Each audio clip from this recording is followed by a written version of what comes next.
Hey guys, and welcome once again to Fighter Pilot Fitness and the Deployed Workout series of videos. For those of you wondering, yes, the mustache has gotten worse, and trend data would suggest that it will continue to do so for a long time before it gets better, if it ever does, which it will not. I mentioned in the last video that the way that I've established the split for myself allows me to alternate between powerlifting days and high-intensity interval training cardio days before the hypertrophy lifts for those respective days, and that's been working for me. The first two videos that I uploaded both covered powerlifting days, so now it's time to discuss a little bit of cardio. Today I will start with some high-intensity interval training in the form of a CrossFit Workout of the Day, or WOD, as a means of incorporating what I deem to be a fun form of more cardio-centric activity into the workout schedule. So far on the channel, I've only highlighted muscle size and strength goals, but I do have endurance goals as well, a large number of which are related to the endurance demands of the cockpit environment. I'm going to go into more detail about cardio during the voiceover to talk about its effects on gains from lifting, as well as how I source the CrossFit WOD that I'm going to accomplish on any given day, with my recommendations for good places to find CrossFit workouts. After the high-intensity interval training CrossFit work, it is chest day for the hypertrophy lifts. In the first video, I hit the bench press power lift, but today, with my chest recovered from that work, I'll accomplish the more size-focused lifts. The calorie deficit that I was in has expired, so I have been eating more lately, and I'm anxious to see how that leads to returns in the gym. So now I will play the footage of the CrossFit work with the voiceover and then move on to the chest lifts to round out the day. I don't intend to delve into every detail of the observable effects of cardio on the body or every personal anecdote for cardio from my own career in and out of the gym, but I do want to hit some of the highlights as a baseline for this exercise series and exercise in general.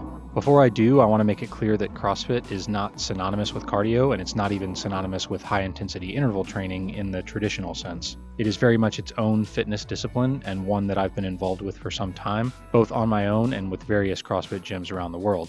Outside of this deployment split, CrossFit has been a part of my training, ranging anywhere from making up my entire fitness regimen 5 to 6 days a week, to being just a part of other workouts a few times a week, like it is here in the desert. In actuality, cardiovascular and respiratory endurance is just one of the 10 general physical skills that CrossFit emphasizes. The other 9 include stamina, strength, flexibility, power, speed, coordination, agility, balance, and accuracy. Among those probably of greatest concern to my role in the Eagle are cardio endurance itself, stamina, coordination, and even flexibility to a degree, specifically with the neck and through the spinal column to the posterior chain. So while CrossFit isn't just cardio and it isn't just high-intensity interval training, that doesn't mean I or anyone can't tap into CrossFit workouts as a sort of high-intensity interval training for the cardiovascular benefits and aesthetically standard fat loss goals, and also potentially reap some of those other benefits as well, especially since those other skills matter in the cockpit. Another Eagle driver in the squadron said to me that cardio is just where you lift weights faster, and there may be some ultra-simplified truth to that with regards to weighted CrossFit workouts like this one. For the sake of endurance, both aerobic and anaerobic, I think it's worth incorporating various cardio elements into any workout routine. For my job in particular and its stresses on the body, I can't afford to neglect the endurance element in my regimen. There's always the concern with cardio that it's going to destroy lifting gains. Some of the cardio kills gains notions out there are bro science, or what fighter pilots would also call straight up bad gouge. There doesn't seem to be anything reputable to suggest that seeking out cardiovascular endurance inherently takes away existing muscle mass by itself, if variables like energy availability and recovery time or capability are stable. There also does seem to be some truth to the idea that cardio will at least impede strength and size training. There is an observable interference between strength adaptation and endurance adaptation to some degree in muscle cells, giving credence to the idea that the two modes of training are at odds with each other, even if endurance training isn't exactly stealing muscle mass away on its own. Much of the concern about cardio's effect on muscle size and strength gains comes back to ensuring that recovery time is ample and that the cardio work itself isn't costing too much energy in the form of calories that could otherwise grow muscle, or putting you in a severe calorie deficit that does actually cost muscle mass due to insufficient nutrition. A 2016 study that I've linked in the description is one of a few studies out there that seems to highlight a detriment to strength development with increasing endurance training. But that same study found that a group that employed endurance training at a more moderate frequency and a group focused exclusively on strength training actually had similar strength gains with the negative effects only showing up in a group that implemented more aggressive amounts of endurance training. If the goal is absolute peak level of muscle size or strength, then maybe there's reason for all this overcaution with cardio work, and that still seems like a big maybe. Otherwise, I think the endurance benefits certainly outweigh the concerns, and the increased work capacity and other benefits will contribute to your overall fitness goals. If those goals are size and strength, it's just important to treat cardio in all its forms like the energy user that it is, ensuring that it doesn't overly impact recovery from other training, and that the body is fueled adequately to perform it in addition to other work so that it doesn't eat away unnecessarily at muscle glycogen reserves, losing size over time. When my goal is just fat loss, it's still a similar consideration where I'm just making sure I'm smart with that intended deficit and not letting it get out of control. As for the type of cardio-emphasized work that you do, it doesn't have to be CrossFit. I just enjoy tapping into CrossFit for its cardio elements, and that enjoyment seems to be a big factor in how effective any cardio will be for anyone. Low-intensity steady-state cardio, like extended time on the bike or treadmill at a moderate pace, might be better suited to your recovery and will build aerobic endurance, and it can sometimes be easier to control the calorie demands from that type of work. Conversely, stuff like what I'm doing with CrossFit or more traditional high-intensity interval training like sprints can be a shorter time demand for a similar calorie expenditure in a workout routine, depending on how much I'm doing, and also has the added benefit of building anaerobic as well as aerobic endurance. To each their own is at least a little applicable when it comes to smart development of cardiovascular fitness as a whole. When I'm looking for a CrossFit WOD to do for my cardio work, I usually check one of a few places where I've been a member over the past years. That list includes Steel Monkey CrossFit in Columbus, Mississippi, Pulse CrossFit in McDonough, Georgia, and CrossFit Ape in Klamath Falls, Oregon. I've got links to their respective websites down below if you want to check out any of their programming. I trust the programming that these guys put out, and just having a list of their workouts available lets me pick a good fit for whatever I'm working on in the gym at the time. If CrossFit is something you'd like to try to implement in your workouts, I'll just give the caution that there are movements in CrossFit, just like in weight training in general, that you shouldn't attempt without a firm understanding of proper technique and safety considerations.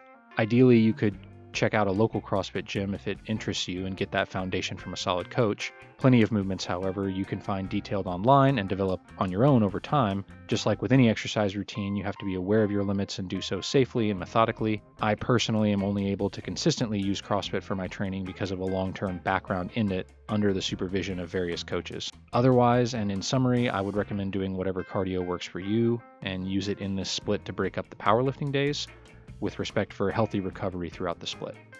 All right, there's the cardio talk, which was basically an endurance session in itself. The first chest hypertrophy lift is the incline dumbbell bench.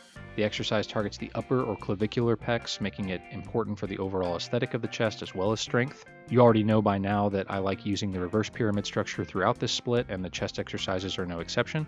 I aim for 8, 10, and 12 reps with decreasing weight through the sets, still focusing on increasing weight across the cycles for progressive overload. One thing I'll note for technique, I try to focus on tucking my elbows closer to a 45-degree angle relative to my torso. That element in particular avoids undue stress on the shoulder and puts it back onto the chest and triceps where it belongs for this lift. The video may look like my elbows are further out than that, and part of that is just the angle of the shot, and some of it is just my tendency under the beginning heavier weights and something that I have to specifically fight against. Chest flies are mostly an isolation exercise for the pecs, and therefore I like incorporating them to make sure I've got some chest work that doesn't allow me to compensate with shoulders or triceps from a secondary position. Like with a lot of isolation lifts, the pump or that muscle swell feeling and lactic acid burn that you get is more intense with this chest exercise than some others I could do. Once again, I do the reverse pyramid scheme, unchanged from the incline press. You could do this lift with dumbbells in the reclined or supine bench position, but I like that the seated pec deck variant lets you pause at the peak of the lift and keep tension on the chest throughout. After the flies, I move on to dips, which I'll accomplish with added weight. Trainees could also just use their own body weight for this lift or even an assisted dip machine, building up to the ability to use weight over time. Weighted dips I treat the same as the other lifts with the reverse pyramid scheme, and I just use a standard chain belt for looping through some weights that I decrease between sets. Embracing a slight forward lean on this lift puts more emphasis on the chest and moves it away from the triceps and shoulders, which is what I want for chest day. For the lower pecs, I then move on to the decline barbell bench press.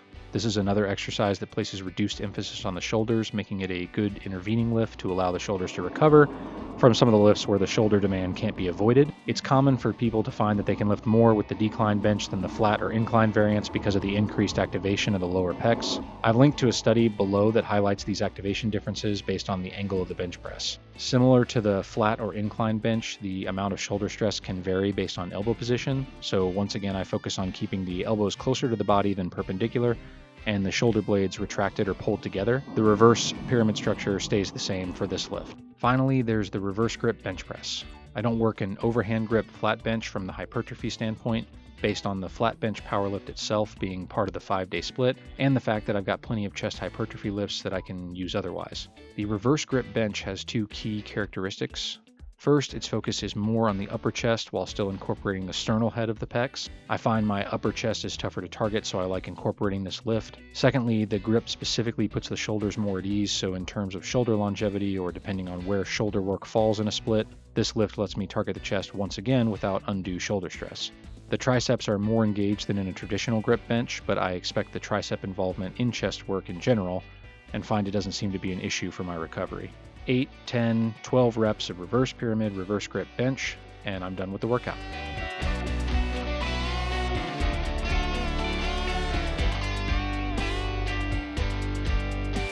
That is the whole workout, the chest hypertrophy day, preceded by the high intensity interval training, the CrossFit WOD. Thanks so much for watching. I hope you did enjoy the video. And if you have any thoughts or questions, I'd love to hear those. So leave a comment below or send me an email, and consider checking out some of the pages for the CrossFit gyms that I mentioned in the cardio portion of the video. It is now time for food, rest, and flying in that order. Once again, look forward to your feedback. Thanks so much for watching.